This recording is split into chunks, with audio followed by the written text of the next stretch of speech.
The chart view in Nutshell is a perfect tool for visualizing how your leads stack up. With these charts, you'll have the same filter options as all previous pages, which will affect what data is shown in the charts. You'll also have the same summarizing bar to show the total value, and average time your leads spend open. For the first chart, we'll show you all your leads based on the filters by their open or close date, and then grouped by either day, week, month, quarter, or year.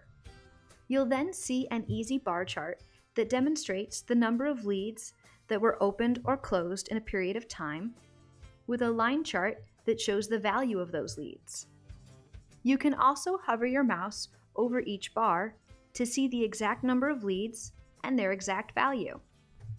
Below this chart, you'll see two buttons, one that says lead quantity and one that says lead value.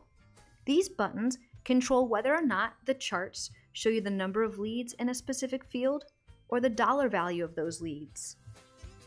This button also remains static on the page as you scroll. The different charts we offer are assignee, stage, product, outcome, source, tag, competitor, territory, age, and value. You can also click on each chart to enlarge it. The charts are a great way to quickly report on your metrics, or for sales managers, to understand your leads and improve your sales and processes. For example, say we want to show how your leads stack up with a specific tag. Click on the filter drawer and choose the tag.